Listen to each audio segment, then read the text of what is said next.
So when these people are part of the multi-sectoral team, it gives us a leverage on the audience they already have command over and they have influence over. So it gives us access to that audience, both in the prevention of gender-based violence because they help us in shifting norms, faulty norms, harmful norms that drive gender-based violence, and also in responding to gender-based violence.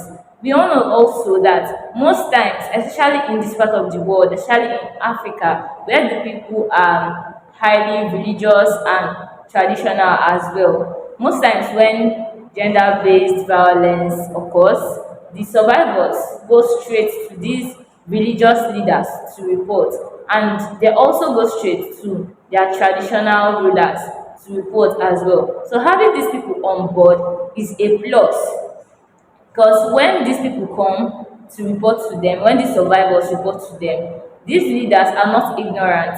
Based on the fact that they are members of the multi-sectoral team already, they already know what to do. They know the correct channels of reporting. And most times, they even bring these people to the health facilities where we are implementing the MCGL project to report, or they call us directly because we have numbers across board. We have referral directories for them to contact us. So these religious and traditional rulers, they play a very vital role both in prevention and in the response to gender-based violence. Thank you.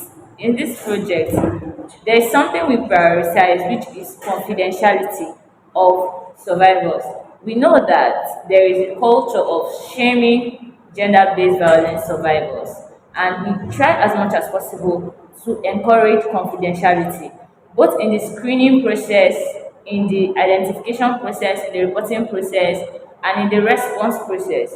For example, in the health facilities where we work, we advocate for audiovisual privacy, which is when a client is being screened, the screening has to be done in a place where no one can see and no one else can hear.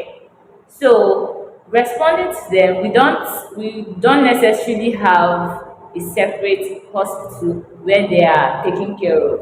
But then there is an arm of the center which I mentioned, which is specifically for GBV survivors. And our health service providers are trained on research ethics, and one of the ethics is confidentiality. Also, dealing with the stigma associated with gender-based violence survivors, we try as much as possible sometimes to reintegrate them into the society. For example, someone is leaving the center, a survivor is leaving the center, the person has been cared for and all. We try to bring up initiatives that will help to empower these people so as to reintegrate them into society. If they come back to their communities with things they are doing empowered, or they are busy with something, there will not be any room for people to go around shaming them because they have come back with something. They are empowered, fully empowered, they are doing something. For example, the Women Savings and Loans Group, even though it is not really a direct method of empowering survivors, but then it's an approach that shows what can also be done, because these women are put in a group, they are saving and they are helping themselves as a way of preventing GBV. So it is an insight into what can also be done for these survivors to reintegrate them into the society, to avoid, to reduce the stigma that they face. Thank you very much.